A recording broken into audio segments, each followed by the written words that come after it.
دوام دەرسمان خۆشەویستان با بۆ میلەت بێ، با بۆ ئێمە بێ. ئێمە خوا شەرعی بۆ داناوین. دوو ئاەتی سوڕەتی بەقەرە بۆ بازاڕ بەسە.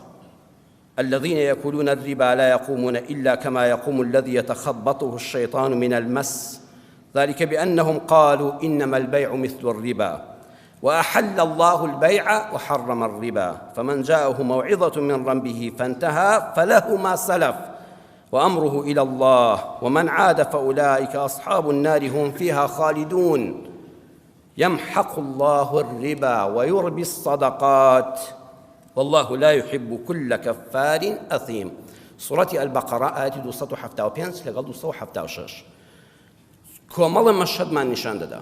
دەفەرمێ هەر کەسێک بڕوای وابێ کە حەڵاڵ و حەرام لە پارەدانێ، دەڵێ ڕیبا و کاسبی هەر وەکو یەکن.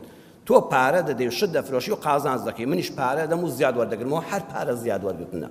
هەر کەسێ عەقیدەی وابێ ڕیبا خواردن و کاسبی حەڵاڵ هەمووی هەر وەکو یەکە و گرنگ پارە پەیداکردنە، عولەمان دەفەرمون مەلای گەورەی کۆی لە تەفسیرەکە دەفەرمێت لا يقومون لە دنیا و لە قیامەتە. زۆر تەفسیرێکی جوانە.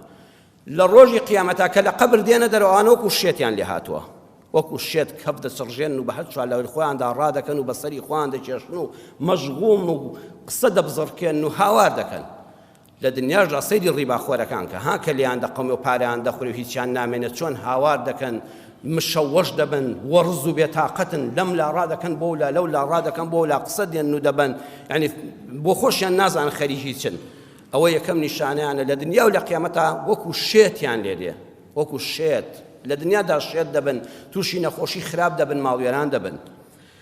خوای گەورە دەفەرمێ ئەمەندە بەسە وأحل الله البيع، کاکە کڕین و فرۆشتنی حەڵاڵ خوا حەڵاڵی کردووە، وحرم الربا، ڕیبا حرامە. يمحق الله الربا ويربي الصدقات. هەر وەختێک کاسبی ڕیبا بکەی، پارەی بەلاشت بە ڕیبا دەستکەوێت، دڵنیا بە یەمحق و والله فوی لێ دەکرێ و هیچی نامێنێ، پارچە پارچە دەبێت. هەر ماڵێک بە ڕیبا پەیدا بکرێ وعدی خوایە، وعدی خوا نایەتە جێ، بەرە والله بە چاوی خۆ دەیبینی. هەر کەسێ ڕیباخۆر بێ، هەر کەسێ پارە بدا بە ڕیبا، دڵنیا بێ یەمحق و پارچە پارچە دەبێ ماڵەکەی، هیچی بەدەستەوە نامێنێ. لەوانەیە چەند ڕۆژێک مانگێک ساڵێک شتەکانی زۆر بن، بەڵام لە کتوپڕا دەتوێتەوە، هیچی نامێنێ. ئەو وعدی خوایە، بە چاوی خۆ دەیبینی. وەیوربی الصەدەقات، جاوشەی لێرەدا بەیع بەرامبەر بە ڕیبا هاتووە، بەڵام بۆ خوا بە سەدەقە ناوی ناردووە. هەر کەسە کاسبی حەڵاڵ و شەرعی بکە، وەکو ئەوە خێری بە خەڵک کردێت، چونکە لە کاسبی حەڵاڵە خەڵک خێرەومەند دەبێت لە دەستت، بەڕێزان خێری دەست دەکەوێت.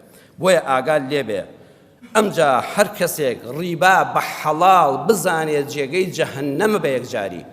خواگەر کەسێ لەم دنیادا بڵێن هەموو پاری دنیا دەدەینێ، بەس 1 دقە دەتکەینە ئاگرەوە قبوڵی دەکا. دەی وعدی خوایە هەر کەسێ ڕیبا بە حەڵاڵ بزانێ و بیخوا، ئەوە لە قیامەتە لە جەهەنەما بە ئەبەدی دەمێنێتەوە. ئەمە ئاەتە بەڕاستی بە مشوکە بە گیانمان دابێنێ. ئەی میلەت پارەت نەوێ بە ڕیبا. لە شەرع بپرسە کاکە لیژنەی فتووە مامۆستانی بەڕێز، من وەکو خۆم ئەهلی ئەو فتووادانە نیم، بەڵام هەر وەختێ ویستت مامەڵە بکەیت لە مەزگەوتەکەی خۆتا، لە شارەکەی خۆتا، لە لیژنە فتوواکان بە تایبەتی بپرسە مامۆستا ئەم پارەی کە من دەوێن بیخەمە ئەم معامەلەیەوە حەڵاڵە یان حرامە؟